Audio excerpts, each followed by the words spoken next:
So আজি আমি পঢ়িম this characteristics of electric charge means বৈদ্যুতিক আধানৰ ধৰ্মসমূহ. So already এটা ধৰ্মৰ বিষয়ে তোমালোকে পঢ়ি আহিছা means পালা কালি যেন্স like charges repel each other and unlike charges attract each other means একেধৰ্মী আধানে ইটোৱে সিটোক সদায় বিকৰ্ষণ কৰে আৰু বিপৰীতধৰ্মী আধানে সদায় ইটোৱে সিটোক আকৰ্ষণ কৰে. So next যেটো ধৰ্ম হৈছে the discrete nature of charge or quantization of charge আধানৰ কোৱান্টিকৰণ. So ইয়াত কি কৈছে that the charge carried by an body is not continuous but it is an integral multiple of certain smallest unit of charge. এই লাইনটো অকমান পিছত মই explain কৰিম. তাৰ আগত চোৱা যে স্মলেষ্ট ইউনিট অফ চাৰ্জ কি. Smallest unit of charge means আধানৰ আটাইতকৈ যিটো সৰু একক সেইটো হৈছে the charge on an electron. ইলেক্ট্ৰনৰ যিটো আধান তাকেই স্মলেষ্ট ইউনিট অফ চাৰ্জ বুলি কোৱা হয় আৰু ইয়াক সদায় কিহে ডিনট কৰে ই মাইনাছ বুলি ক'লে গম পাই যাবা যেন this is charge on an electron. আৰু যিটো তোমাৰ প্ৰটন চাৰ্জ অন এন প্ৰটনক সদায় ডিনট কৰা হয় ই পজিটিভৰ দ্বাৰা ই প্লাছ বুলি ক'লে গম পাবা ইট ইজ প্ৰটন আৰু ই মাইনাছ বুলি ক'লে গম পাবা ইট ইজ ইলেক্ট্ৰন.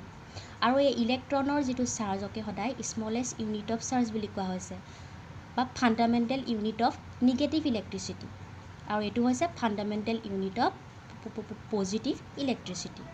ঠিক আছে. চ' তাৰপিছত কি কৈছে the charge carried by any other body would be equal to plus minus any. So integral multiple বুলি যে ক'লে অৰ্থটো ইয়াতে ওলাইছে যে আমি এটা যদি চাৰ্জ লওঁ চ' চাৰ্জৰ কথা যদি যেতিয়া ক'ব সেইবিলাকক সদায় প্লাছ মাইনাছ এন হিচাপে লিখা হয় য'ত এন হৈছে 1 2 3 4 এক্সেট্ৰা এক্সেট্ৰা. ঠিক আছে. Means charge on an body is just some multiple of e cannot exist at a fraction of এইখিনিতে কথাটো ওলাই গ'ল চোৱা. তো ফাৰ্ষ্ট চাৰ্জটো যেনিবা তোমাৰ 1 ই. চ' ছেকেণ্ড চাৰ্জটো যদি লিখিবলৈ হয় তুমি কি লিখিব লাগিব 2 বুলি লিখিব পাৰা. নেক্সটটো তুমি 3 বুলি লিখিব পাৰা মিন্স প্লাছ মাইনাছ 3ও হ'ব পাৰে প্লাছ 3ও হ'ব পাৰে. নেক্সট আহি গ'ল তোমাৰ 4 হিচাপে লিখিব পাৰিবা 5 হিচাপে লিখিব পাৰিবা কিন্তু ফ্ৰেকশ্যন হিচাপে তুমি লিখিব নোৱাৰা. মিন্স 1 ই পিছত 2 ইহে আহিব 2 ই মানে 1ৰ পিছত তোমাৰ 1.2 আহিব নোৱাৰিব 1.3 ই আহিব নোৱাৰিব 1.5 ই হ'ব নোৱাৰিব 1.6 ই হ'ব নোৱাৰিব ডাইৰেক্ট 1ৰ পৰা জপিয়াই 2 পিছত আকৌ 2.1 ই 2.2 টি ই হ'ব নোৱাৰিব ডাইৰেক্ট এইটো. তাৰপিছত আকৌ ডাইৰেক্ট 4 ই তাৰমানে প্লাছ মাইনাছ এন ই. চ' প্লাছ মাইনাছে হয় প্লাছ হ'লে তোমাৰ হ'ব পজিটিভ চাৰ্জ মাইনাছ হ'লে তোমাৰ নিগেটিভ চাৰ্জ. চ' এন হৈছে এতিয়া এনটো কিহৰ পৰা কিহলৈ ভেৰি হৈছে 0 1 2 3 4 5. চ' ফাৰ্ষ্ট তুমি এনৰ জেগাত 0 পাতা তাৰমানে তোমাৰ চাৰ্জ নাই হ'ব. নেক্সট তুমি এনৰ জেগাত 1 পাতা তাৰমানে কিমান হ'ল 1 ই হ'ল. আকৌ পাতা হেৰি পাতা এইটো হৈ যাব 2 ই. আকৌ তোমাৰ এইটো পাতা ভেলু এইটো হৈ যাব 3 ই. আকৌ 4 পাতা এইটো হৈ যাব তোমাৰ 4 ই. 5 পাতা ই বনি যাব তোমাৰ 5 ই. ঠিক আছে. এইটোকে কোৱা হৈছে discrete nature of charge. Discrete nature of charge. The charge is said to have a discrete nature and is said to be quantized বুলি কৈছে. Means charge exists in the form of packet. ঠিক আছে. Not in a continuous amount. Means 1.1, 1.2, 1.3 হিচাপে নহয়. হয় 1 হ'ব 2 হ'ব direct 3 হ'ব ডাইৰেক্ট 4 হ'ব ডাইৰেক্ট. ঠিক আছে. এইটো হৈছে তোমাৰ চাৰ্জৰ ছেকেণ্ডটো কেৰেক্টাৰিষ্টিক্স. চ' নেক্সট কেৰেক্টাৰিষ্টিক্স আহি গ'ল তোমাৰ কনজাৰ্ভেশ্যন অফ চাৰ্জ আধানৰ সংৰক্ষণশীলতা. তোমালোকে ফাৰ্ষ্ট ইয়েৰত পাই আহিছা then conservation of energy can be created nor destroyed means শক্তি কেতিয়াও সৃষ্টিও কৰিব নোৱাৰি ধ্বংসও কৰিব নোৱাৰি ই মাত্ৰ এটা ৰূপৰ পৰা আনটো ৰূপলৈ তোমাৰ পৰিৱৰ্তন হয়. It converted from one form to another হয়নে. তো same thing means the law of conservation of charge is also a universal law. ঠিক আছে. The law of conservation of charge states that the total charge means algebraic sum of positive and negative charge in an isolated system remains constant বুলি কৈছে. Isolated system মানে কি a system through the boundary of which no matter crosses means they can interact with each other but not with the surrounding. So এইটো বস্তু কেনেকৈ গম পাবা চোৱা. মই ধৰা এটা চিষ্টেম লৈছোঁ ত' ইয়াৰ যিটো বাউণ্ডেৰী এই বাউণ্ডেৰীয়ে বাহিৰৰ সাৰাউণ্ডিঙৰ লগত কোনো ইণ্টাৰেক্ট কৰিব নোৱাৰে, বাহিৰৰ সাৰাউণ্ডিঙৰ লগত ইণ্টাৰেক্ট নকৰে। কিন্তু ইয়াৰ ভিতৰত যদি কিবা থোৱা হয়, এনেকুৱা ছিষ্টেম দুটা ৰখা হৈছে, ইটোৱে সিটোৰ লগত কিন্তু ইণ্টাৰেক্ট কৰে, ইণ্টাৰেকশ্যন হ'ব। কিন্তু ই বাহিৰৰ লগত নোৱাৰে, ই বাহিৰৰ লগত নোৱাৰে, ঠিক আছে। গতিকে এই হোল ছিষ্টেমটোক আইচলেটেড ছিষ্টেম বুলি কোৱা হৈছে। চ' এই ফাৰ্ষ্ট ছিষ্টেমটোত ধৰা তোমাৰ পজিটিভ চাৰ্জ ধৰা দুটা আছে, নিগেটিভ চাৰ্জ ধৰা দুটা আছে। এইটো অকণমান অলপ লেতেৰা হৈছে, ডাঙৰকৈ চোৱা। চ' ইয়াত দুটা ছিষ্টেম আছে ধৰা। চ' ইয়াত ধৰা তোমাৰ 1e এটা আছে, মিনছ তোমাৰ 1e তুমি এনেকৈ বাদ দিয়া। তো পজিটিভ চাৰ্জ ইয়াত ধৰা 6টা আছে, নিগেটিভ চাৰ্জ ইয়াত ধৰা একেই 6টা আছে, ঠিক আছে। তো তাৰপাছত কি হ'ল, ধৰা এই নিগেটিভ চাৰ্জকেইটা তোমাৰ ইয়ালৈ গুচি আহিলে, এই গোটেই নিগেটিভ চাৰ্জকেইটা ইয়ালৈ গুচি আহিলে। চ' ইয়াৰ ওচৰত থাকি গ'ল অকল পজিটিভ চাৰ্জকেইটা। চ' প্ৰথমতে এই নিগেটিভ চাৰ্জকেইটা ইয়ালৈ অহাৰ আগতে ইয়াৰ চাৰ্জ কিমান আছিলে, টোটেল চাৰ্জ, ইয়াৰ টোটেল চাৰ্জ আছিলে কিমান, 1 2 3 4 5 6 7 8 9 10 11 12টা আছিল।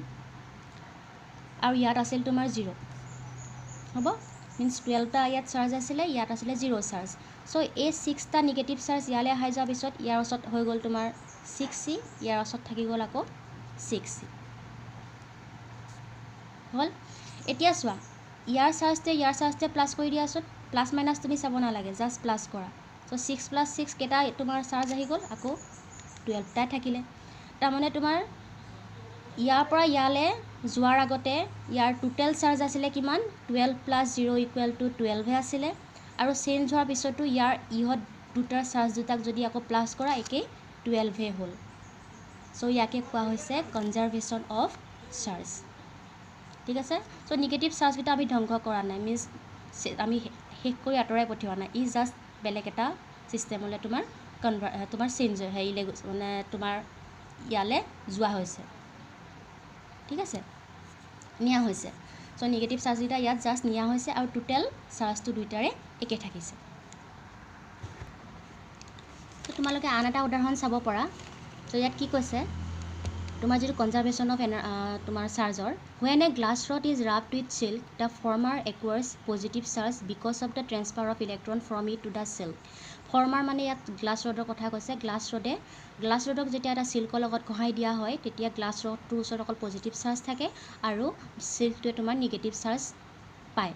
Means silk acquires negative charge because of the surplus of electron gain by it, ঠিক আছে। মিনছ চিল্কটো হৈ যায় নিগেটিভলি চাৰ্জ আৰু গ্লাছটো হৈ যায় তোমাৰ পজিটিভলি চাৰ্জ। চ' দেখা গৈছে যে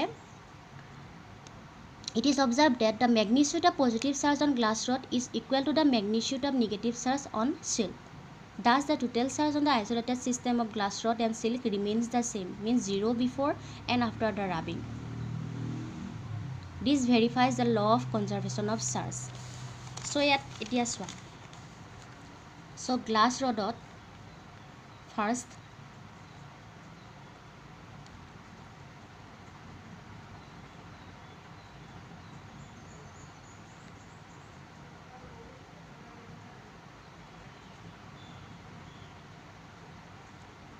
তোমাৰ এইকেইটা চাৰ্জ আছে, ঠিক আছে। চ' ইয়াক যেতিয়া চিল্কৰ লগত যেতিয়া ঘঁহোৱা হ'ল, এইটো আৰু এইটো ইয়ালৈ গুচি আহিল। ইয়াৰ ওচৰত থাকি গ'ল কি তোমাৰ 2e আৰু e, মিনছ 1e। আৰু ইয়াৰ ওচৰলৈ আহি গ'ল তোমাৰ -2e আৰু e। তাৰমানে ইয়াৰ কিমান হ'ল 2e + e। তাৰমানে ইয়াৰ ওচৰত থাকি গ'ল 2e - e। চ' এই দুটা প্লাছ কৰা, কিমান হ'ল 2 × 1 = 3, 3e আৰু ই হৈ গ'ল 3e, হ'ল। চ' এতিয়া কথা হ'ল এই যে চেঞ্জ হোৱাৰ আগত মানে এই চাৰ্জকেইটা যেতিয়া ইয়ালৈ যোৱা নাছিল, তাৰমানে ইয়াৰ ওচৰত কিমান চাৰ্জ আছিলে, 0 চাৰ্জ আছিলে, 0 কুলম্বছ মানে 0 চাৰ্জ আছিলে ইয়াৰ ওচৰত, ঠিক আছে। আৰু ইয়াৰ ওচৰত আছিলে টোটেল কিমান আছিলে 1e + -2e + e + e, এইকেইটাক plus কৰা, প্লাছ মাইনাছ কৰা। এতিয়া চোৱা, ফাৰ্ষ্ট আছে তোমাৰ 1e, এইটো হৈ গ'ল -+, minus minus plus minus and plus plus plus চি এইকেইটাক প্লাছ কৰি তুমি কি পাবা এইটো হৈ যাব তোমাৰ 3e আৰু এইটো হৈ যাব তোমাৰ 3e তাৰমানে কিমান হ'ল 0 হ'ল আৰু এতিয়া চেঞ্জ হোৱাৰ পিছত মানে যেতিয়া 2e2 আৰু -e2 যেতিয়া এই চিল্কলৈ গুচি আহিল ইয়াৰ ওচৰত থাকি গ'ল ইমান চাৰ্জ আৰু ইয়াৰ ওচৰত হৈ গ'লগৈ -3 মাইনাছ ইমান চাৰ্জ চ' এই দুটাক প্লাছ কৰা কিমান হ'ব এইটোকে আৰু এইটোকে প্লাছ কৰা 3e প্লাছ ইমান 0 হয়নে তাৰমানে এই ইলেক্ট্ৰনছকেইটা ইয়ালৈ অহাৰ আগতেও ইয়াৰ টোটেল চাৰ্জটো আছিলে 0 আৰু চেঞ্জ হোৱা এই নিগেটিভ চাৰ্জকেইটা ইয়ালৈ অহাৰ পিছত ইহঁত দুটাৰ চাৰ্জকেইটা যদি প্লাছ কৰা একে